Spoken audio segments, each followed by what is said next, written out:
Hey, Clay. Hey, how you doing? Good. Just wanted to start tonight.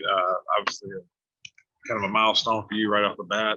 You didn't really stop that first half. Did that just kind of get you going right there at the start? No, I mean, we just tried to move the ball and it just happened to find my way. We kind of run a equal opportunity offense, so sometimes it's falling your way. And the first half, it happened to be on me.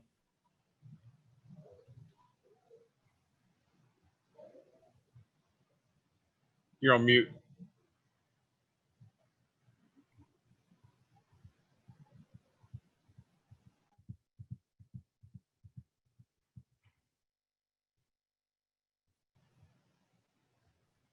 Clay, I'm going to ask something else while John tries to get off mute.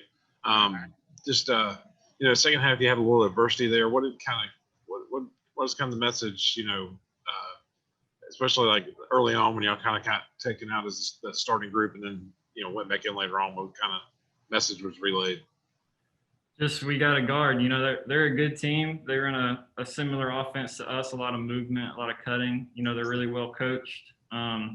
We just weren't guarding to the way we needed to, and we were giving the ball up. We had 16 turnovers, but they were getting the baseline on us, and they were just driving us and cutting us, and we just weren't playing the defense to our standard there for a little stint, and it showed in the score. So, but we eventually got turned around. That second group came in and gave us good minutes, and then Richey got after us a little bit, had to get us motivated to go out there and guard. Yeah. Speaking of the bench, Jalen Pugh gave you guys a big lift today. Y'all kind of know the way he can shoot. That was kind of probably coming, wasn't it?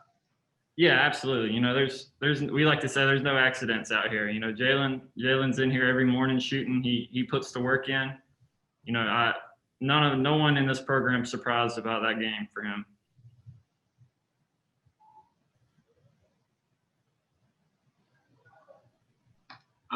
Looking ahead now to Alabama, obviously it's going to be a challenge to go back on the road here on Tuesday. The way things kind of fell at Cincinnati, are you guys anxious to get back out there and get a big time arena again and everything? Yeah, absolutely. You're always excited for these games, especially after we didn't have the outing we wanted at Cincinnati. We're looking to come out there, guard a little better than we did up in Ohio, and play to our identity. Also, it's the game that we thought that we should have won last year, and we let it get away from us. So, we're ready to get back at it and give it another shot. Thanks, Clay. Yeah, thank you. All right. Can you hear me now? Yes. I just wanted to ask you, you scored 18 points in the second half at Cincinnati last time out and kind of set the tone offensively for Furman. You came out and scored 18 today, and I thought where you came out and really established things defensively. Could you talk about, just taking more of that leadership role this year and what it's been like for you doing that? Yeah, I mean, coming back this year, it's my last year. We got a leadership council here. We do a good job of making sure our mission is clear and met. And I'm just another one of the guys that's a part of that. Me, myself, Alex Hunter, Noah Gurley, Mike Boswell, we all, take on leadership positions. Those are guys that can give you 20 points any night, and we all try to, carry the leadership burden equally as much as we can. And I play my role in that. But yeah, it's not just all on me to be a leader. We like to lead collectively, even the young guys, guys that have been here for a few years, we all know our standard. Our standard is very clear here, and we all just try to meet it. And it's, as leaders, as the old guys, we just try to, enforce that standard and be a good example for it. Yeah, I did have one last question, actually. Just talk about having Jordan Lyons here and what that, the culture is for this program that's unique, that makes Furman a unique place. Yeah, I mean, it was great to see Jordan. He was in the locker room after the game. Once you're a part of the Furman program, you're always a part of it. Your family. It's really a family atmosphere here. That's that's why we have so much success. It's just as you said, like a culture. It's a culture of love and connection. You know, we truly care for each other. Our coaches truly care for each other. You know, they want us to succeed on the court and off the court. And when we get out of playing for Furman, you know, and Jordan and, you know, all the guys that came before me, we all have one mission, and that's just to leave the jersey better than when we found it. And, you know, Jordan really embodied that. Was glad that he's here, and I'm glad we could get a win in front of him. All right. Proud of our guys, especially in the first half today. Really came out with a great defensive focus, and thought we had some good movement on offense and got up, you know, put 50 on the board and held them to 25 in the first half, and got to play a lot of our depth early, which was great.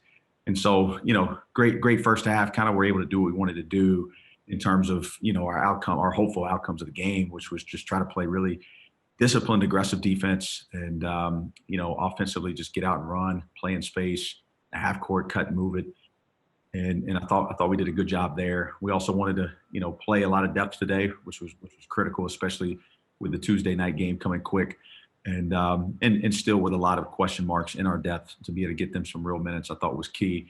Wasn't real happy with the intensity of our defense to come out in the second half, but I know sometimes as a coach, you know, we expect these guys to continue to play at that capacity and sustain that type of effort, and that's what championship level programs do. And we didn't do that in that first 4 minutes, and I thought it you know, trickled into a little bit of a negativity that also got into our offense a little bit, to where our movement wasn't quite as good and we were turning the ball over way too much. But you know, give them credit. We did finish the game well. I thought the last 6 minutes we kind of got back to playing how we were in the first half, and again, you know, got to win versus a team that beat Central Michigan by 19 and played FIU close.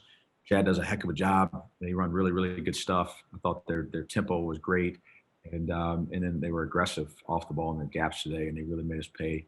They played really well with their hands today defensively, and it was impressive of how they continue to compete. Coach, or go ahead, Scott. Sorry. That's fine, John. Okay. I was just going to ask you about Clay Mounce, 1,000 points today on the first basket of the game, and then having Jordan Lyons here to see it. Could you just talk about, you know, how neat that was, not only for Clay, but to have, you know, the all-time winningest player here to see that happen? Yeah, I mean, obviously, Jordan and Clay are together. And Jordan texted me yesterday, said, I want to come up and I want to be there for Clay's 1,000 point. And it was great to see Jordan here. It was great to see him after the game. It's always great to have family back. And, you know, so that was definitely neat, you know. And then we ran that play to get Clay an early point, just to get that out of the way, and got him that layup off the tip. So, you know, was proud of Clay's performance today. I thought the first half, he really carried over what he did in the second half in Cincinnati, and played a complete game. Had some great offensive rebounds. You know, can jump up there and stick it, and also was a great cutter. So was proud to get in at halftime and see he had 18. And I thought he definitely was a big time player for us today. Coach, I know you wanted to get the bench involved today, and obviously Jalen Pugh really answered the bell. But you guys know how he can shoot, but you kind of expecting a performance like that at some point from him? Yeah, you know, I mean, Jalen Pugh is one of our best shooters, and there's no doubt about it. And he's really put in a lot of work. And, you know, we tried to do it to where we've had a guard sub, a wing sub, and a post sub. And, you know, it makes the rotation a little bit easier. But it just gotten to a point, Scott, where we just got to get guys that can play Furman basketball for whatever segment they're in the game. And they've got to be great teammates. They got to fly around with D, and they got to be willing movers on offense. And we're not getting the production from the bench that we know we're going to need. There's an element of patience that I think is critical there for us, because it's a lot of young guys. But, you know, the unique thing about JP is he is an older guy. And so, you know, as we're looking for more production from the bench, he's probably somebody that we're going to have to stick with. And, you know, as long as he goes out there and he guards and he communicates, he doesn't have to make, you know, 5 for 6 from 3 like he did today. But we're definitely going to have to understand that if it means we're 2 guards and 1 big, you know, and Clay's got to play a little 4, whatever puts our best team out there, that's what we're going to do.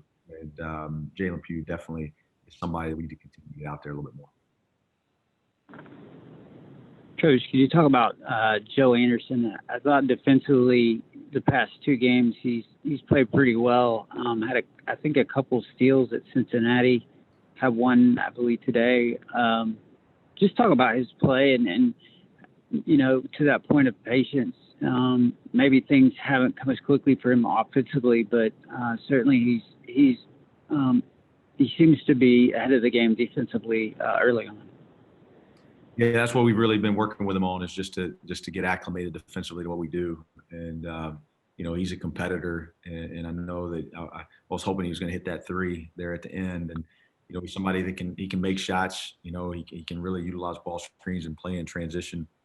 Just got to continue to get him game reps and game minutes. But I love his increase in intensity on the defensive end of the floor. I think in the last couple of games it's really gone up, and trying to get him to put his focus and attention to that. And just, for him as a freshman, just go play instinctive on offense, because his instincts are really, really good. And so I thought he did some good things tonight. We got 4 guys double-figure minutes off the bench tonight, which is valuable. And the more we can get them, we were hoping not to play anybody more than 25 tonight with the game coming up on Tuesday. But, we ended up playing a couple guys, 27, 28 minutes. But we have to – there were a few issues the other night, but one that was apparent to me was – we have to get this depth figured out, and we got to figure out who we can depend on. And a lot of it, to be honest with you, is on the defensive side of the ball. And we got to keep pushing these guys. We got to push them and figure out what's this depth that we're going to roll with, once we get to conference play. And unfortunately, we still got some questions on that, but I think the film today is going to help us a little bit there. Coach, Mike Boswell has been on a roll here, going back to last year, like a lot of good, it seems like every time out. Had a little bit of adversity today. Are you anxious to see how he kind of responds to that for the big game at Alabama on Tuesday? Nah, he's going to be just fine. He's a competitor, and some of that could have been on me, Scott. I was trying to get Alex going. I want Alex. Alex is a senior, and one of the hard things about seniors is, it's they start realizing that this is their last one, right? And they start. There's a natural press that comes with that. I want this to go well. And, I want to see Alex Hunter play with a smile on his face. I want him to see him enjoy this. He's dwindling down on a number of games, at Furman. And so I really intentionally tried to get him going. I actually moved him off the ball a little bit, ran him off some screens. We actually put in a couple of Jordan's favorite plays and put those in and ran them for him. He got fouled on the 3 on one of them. And, I thought Alex played with a little bit more freedom, and then Mike didn't. And I got to watch the film and see, Scott. I think watching it live, Mike was a little bit too persistent on some gaps and some doubles down in the paint. Thought he tried to do too much and over dribble a few times. They really tried to stick the ball early with the second defender, and I felt like we were kind of going into that, that extra dribble and that extra step, and then trying to score on 2 people.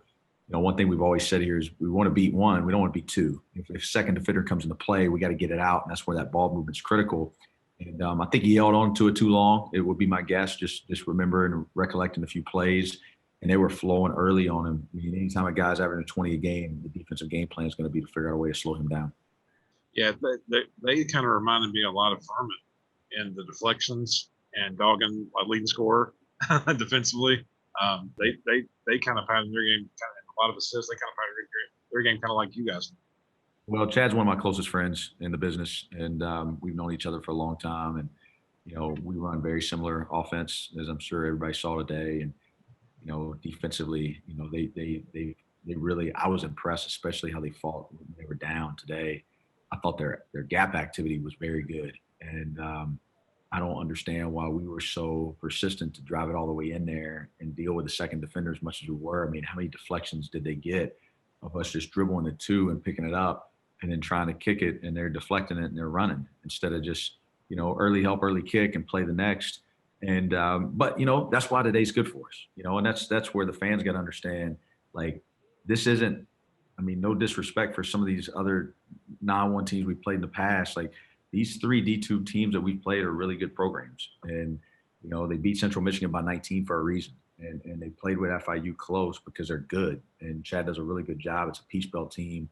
that's not really, you don't see that a lot where SoCon is playing a Peach Belt or playing a team that won, Conference Carolinas tournament last year, or a really good SAC team. So we, to get home games, unfortunately, we had to go the Division II route, because we weren't able to get the series that we wanted at home with some other Division I opponents. But we wanted to play good ones, and we wanted to get challenged, and we definitely got that today. Coach, you mentioned the seniors and how Alex, that they realize the finality at the moment. In a year like this, how do you as a head coach manage that? Because the finality it could be, even more pronounced, so to speak, because of the pandemic and what we had happen with college football. Does that make it harder for you to manage as a coach, or do you manage it the same way as you would in any senior year for any of your guys that you've coached? No, I think it's no different than any other time. You've got to try to remain as present as possible in the moment and realize that the most important thing is what's right in front of you. And sometimes in life, you start quickly trying to figure out what's next, right? And what I do today, how does that implicate what's next, right? And a lot of these players want to go be pros and they want to continue playing, and they start to really put a false pressure on themselves that every single stat sheet of every single game is going to push that needle up or down in terms of what their chances are. And that's really not how this thing works. And so I try to just minimize the pressure of helping them understand the most important thing that we have to do is win. You look at people that get to play this game after college, they usually come from winning programs. And so, because people want winners, right? If they're going to pay somebody to play this game, they want people to know how to win. So the most important thing is that we do win. And then second, that you understand there's going to be ups and downs of the season. They're going to look at your averages, but more importantly, they're going to look at your efficiencies. And then they're going to get to know you, and they're going to watch your film. They're going to watch you. They're going to watch you in the off season versus other competition at some of these camps and exposures. And it's not that this game is going to, the hinge of your pro career is on this game.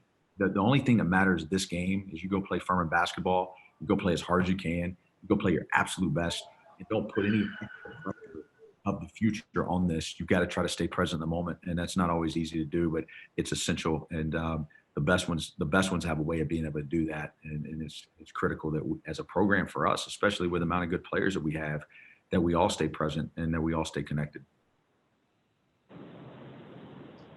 Coach, obviously disappointed, at Cincinnati this week, outcome-wise and everything. And you got another opportunity upcoming this week in another big-time arena.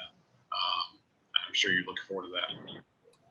Yeah, I mean, Alabama's a really, really good team. Nate does a great job. It's his second year there, and so they're a little bit more settled in their system, and they're really good. So it's another opportunity. Coming back from Cincinnati, we'll leave on Monday and get an opportunity to play on the SEC network and go down there in an SEC venue and see what we can do. And so, the most critical thing is that we try to go be us and just trust that us doing our best and bringing an element of discipline, an element of aggression to the game, and not playing timid, and understanding that the only way you get those games done, Scott, and the only way you have a chance to win is if you go play defense at the highest level possible. Because if you let people that are bigger and more athletic and have more size and play at that level, they get comfortable with offense, then it's going to make your night a lot more difficult. And I thought that's what happened a little bit on Wednesday. We let them get comfortable offensively, and we've got to do a better job there, because you go back. A lot of people are saying, well, we didn't hit enough threes and this, that, and other. Didn't have a whole lot to do with it. We of course you would love to go 10 for 28, 9 for 28, get 6 or 9 more points from the perimeter, but we just didn't guard. We had 6 deflections at halftime, and we allowed them to play with a certain rhythm. And by the time we got that corrected and started playing to our standard in the second half, you'd already dug yourself a little bit of a hole. So our focus on what it's going to take to win a game of that magnitude, what we think that recipe looks like, that will be critical to having a chance to be able to compete and have a chance to win that game on Tuesday. Thanks, Coach.